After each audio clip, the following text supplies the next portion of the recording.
All right, ladies and gentlemen, we want to welcome y'all to another episode of the Day Late Dollar Short podcast. As always, this is your host Martin, and I'm with my partners in crime, Marlon. And your girl BK. Yeah, and we have a special guest with us. BK, why don't you go ahead and handle this introduction? Yes, our special guest today, guys, is somebody that I'm glad to call my frat brother. Give it up for actor Rosha Washington, guys. We have an actor in the house tonight. My frat brother, what's happening, brother? 06.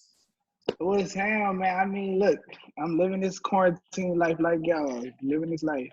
Well, thank you for giving us this opportunity to come on and chop it up with us a little bit. So I'm going to get right into it because I'm excited about this interview. Yeah.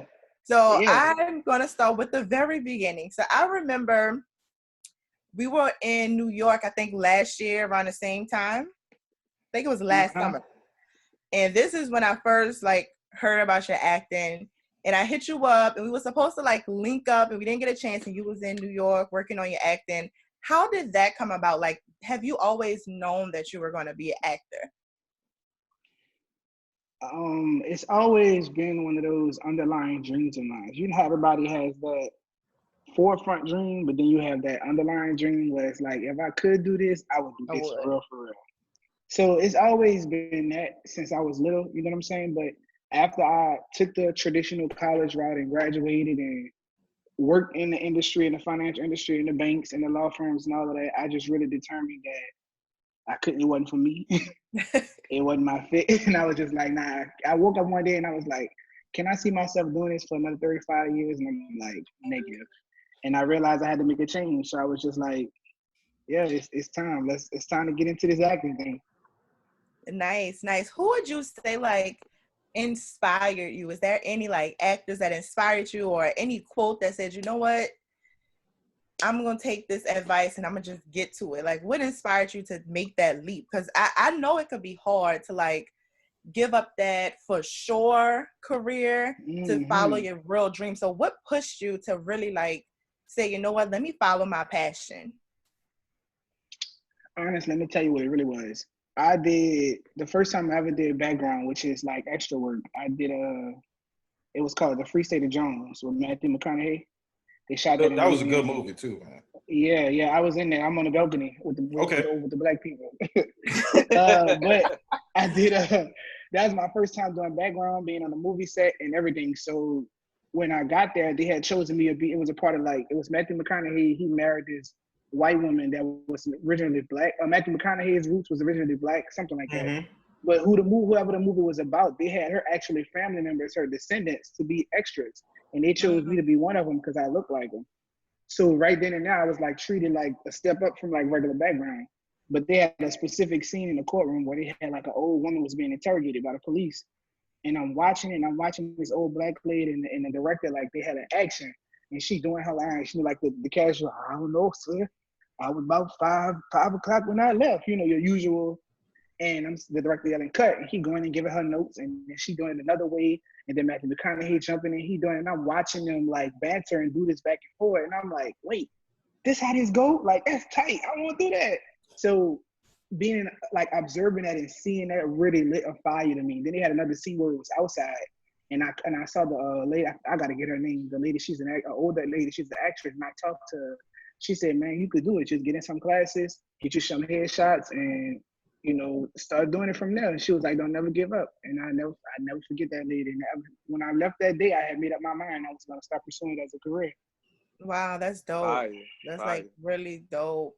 Speaking of taking acting classes, I know a lot of time when people want to get into acting, they're always torn in between should I take these acting classes or would this be beneficial? And you do have to watch out for a lot of agencies that kind of take your money and don't really give you much of anything.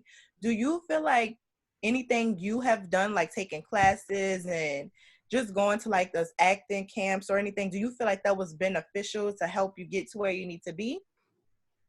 Extremely. I feel I wouldn't be where I am now without the classes, and not even just off of the lessons that we are taught in class, but the whole process of signing up for the class and choosing the class and finding the acting coach and the people you meet inside of the acting classes. That's how you get most of your information.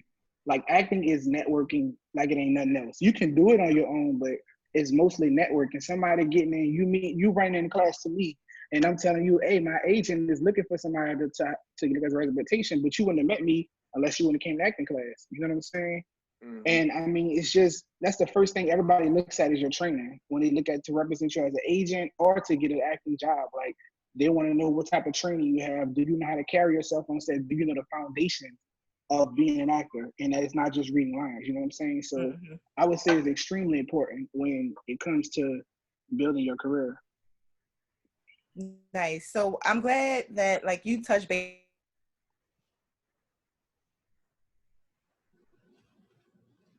BK, your about audio. quarantine, how we like. You back? Can y'all hear me now? Say it again. Yeah.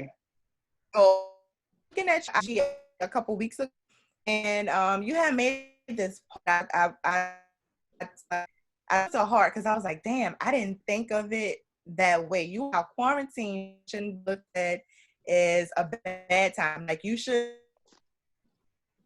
Damn, this sounds good too. I hope I can hear it. Yeah. Uh-oh.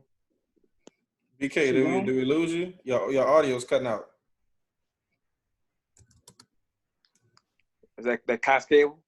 That's what it is. I mean, I got Cox, so I mean, you know, they overcharge your ass for it. I know, right? They getting me right now.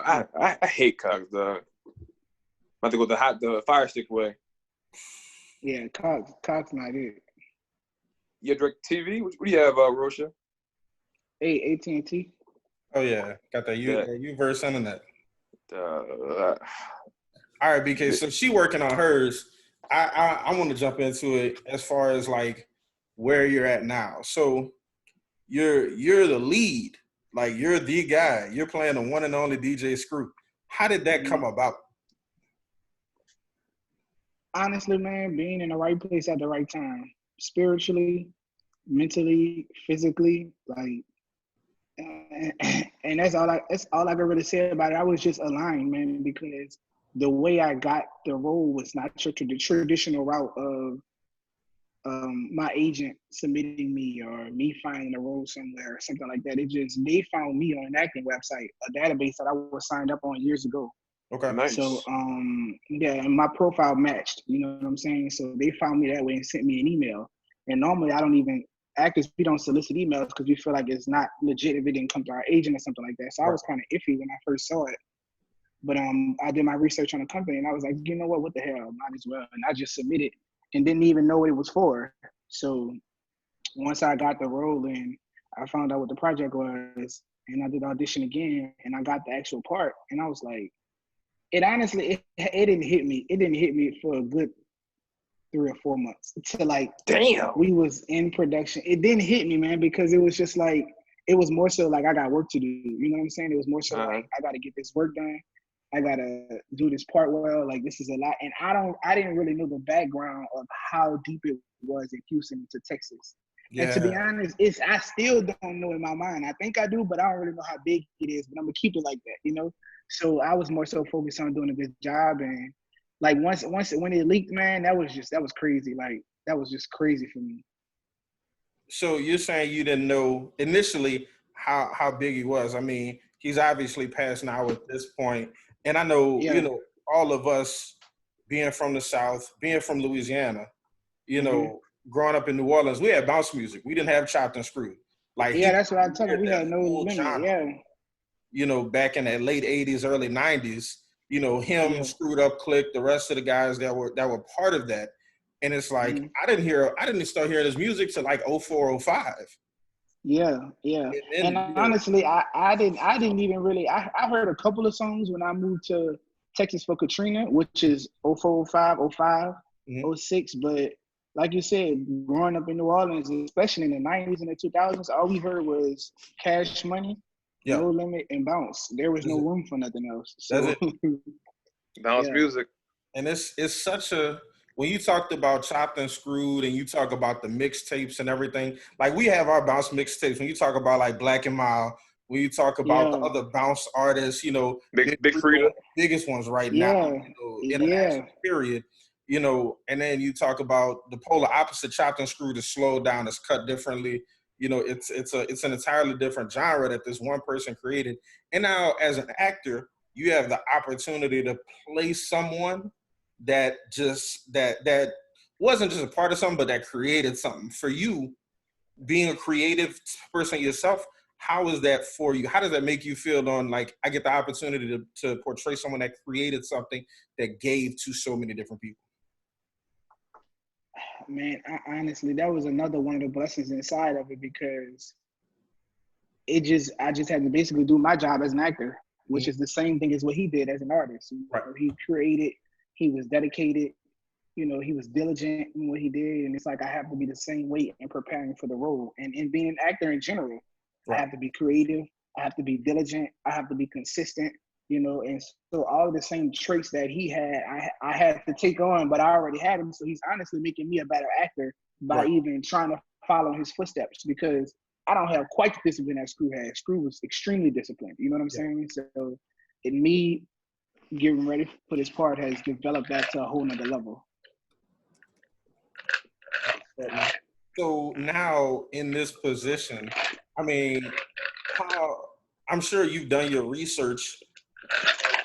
Where are you drawing that line between where I'm trying to do an accurate portrayal, and I want people that knew him, when they say we knew him, that's just like him, but where you're not as well.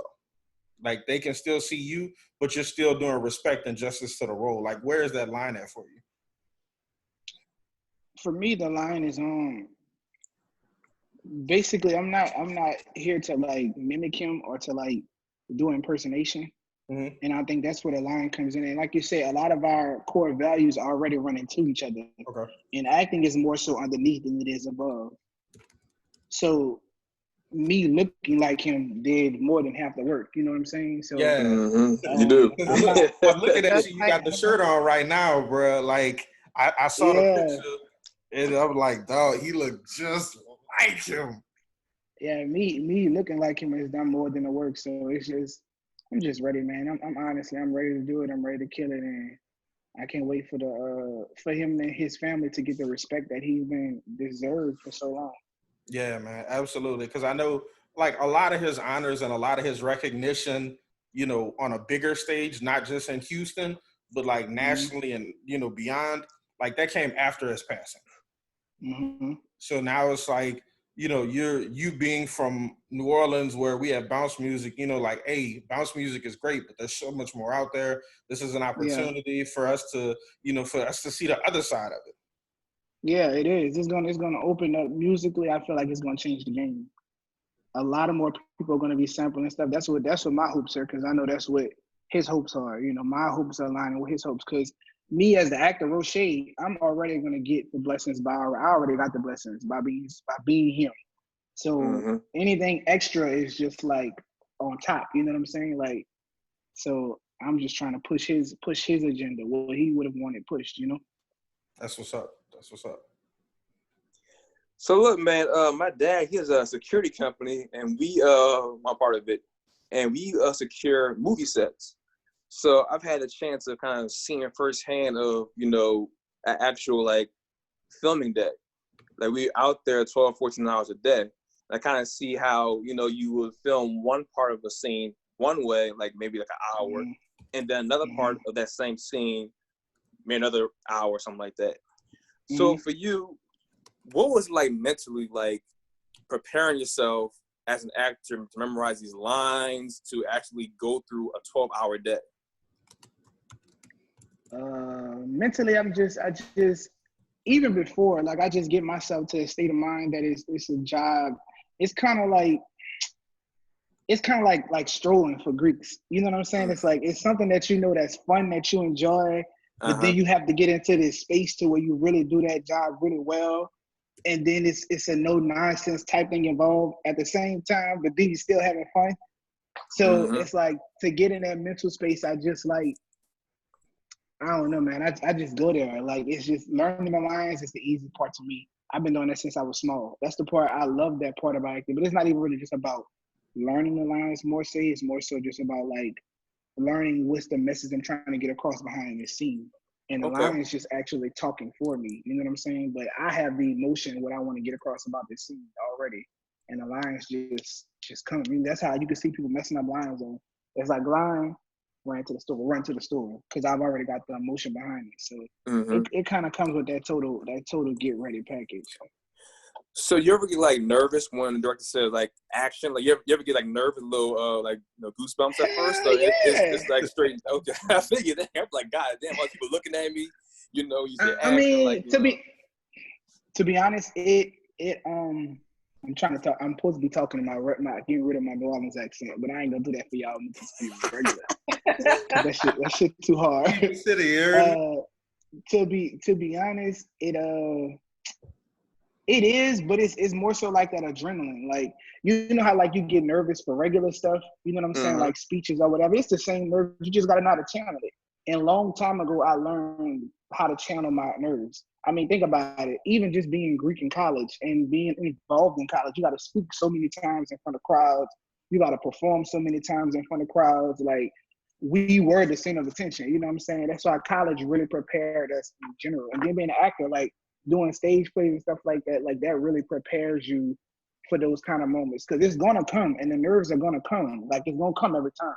Yeah. But you just gotta know how to channel it to not let it like overpower you to where you just gonna like you gotta just do it. You gotta do it. Like, if 100 million people in there, you gotta just get it done. Like, if you mess up, keep going, get it done. Like, then most of the people that are around are rooting for you. They want it to be a success. You know, because they're working, everybody that's going to be there is working towards me doing well, you know? So that helps as well, not knowing that, okay, these people are not judging me. They looking, but they're not really judging like, I hope he mess up. You know what I'm saying? Yeah. So when you starting this iconic role, this biopic, it seems like biopic has been like, the wave, like lately. You had the New Edition story, you had the Bobby Brown story. Yeah. Like, do you think that's just more like the new norm now? Like, they're doing biopics, these documentaries? I do. I think that somebody somewhere figured out that there was a lot of stories that were untold that need to be told. And it can be told through film, and biopics. See, I did good. I used to say film, but I say film. You gotta, and once the first person got on it, man, it's so many more stories to be told, dog. Like, especially the story about school. Like, man, like, people need to know these things in order to help move everything forward, especially after this. Like, they said the Roaring 20s was after, not the Roaring 20s. What I'm trying to say, Harlem Renaissance was after the Great Depression. Right. Like, it's going to be another wave of everything else after this, because you have all these creatives that's just been inside and people just conjuring up these things to when they open us back up, we just going to burst out. So it's going to be I believe it's going to be a whole nother wave of more things that's coming, so yeah. So my last question to you would be, name your five favorite actors right now. Top favorite. Chadwick Boseman, Viola Davis, Mahershala Ali. Right now, Chadwick Boseman, Viola Davis, Mahershala Ali. Who else I like? I like this. I think his name Desmond Iris. I think that's a dude from All America? No, from the car scene. Drive, motherfucker, drive. Wait, I know that. What is that from? Not Dope, right? No, not Dope. I know who that is. Damn, Snowfall. Yeah. Oh, I know what you're talking about. Snowfall. The Simon Iris and five. Who else? Denzel. I'm gonna take it easy. Hey, you named two guys. You named two guys who are in Marvel movies. Chadwick Boseman and Ali.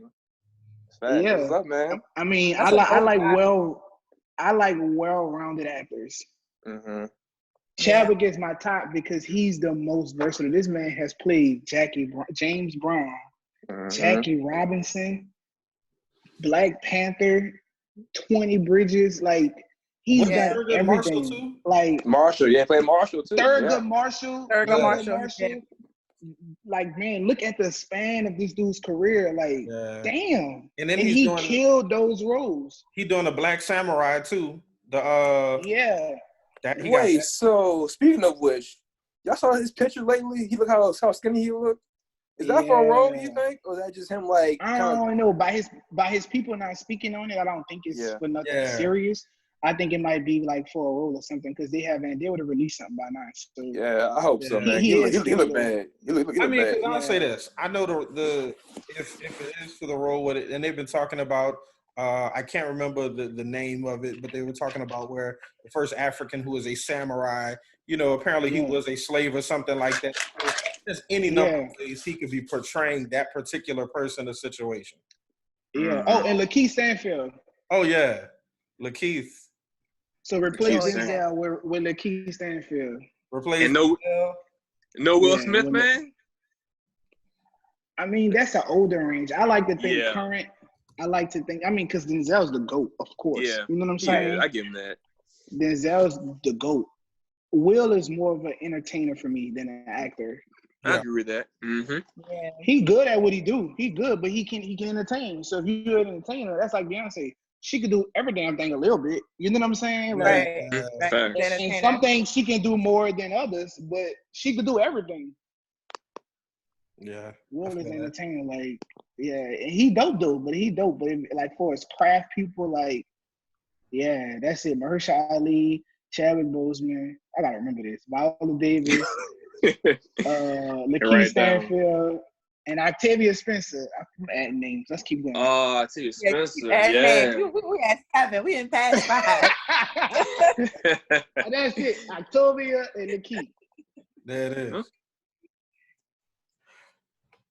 Hey, BK, you want to finish off that last question that you got kind of cut off, or? Yeah, you was talking. Yeah, when we come back, because we have to break, right, Martin? Yeah, we're gonna take a break real quick. We're gonna be right back. Okay.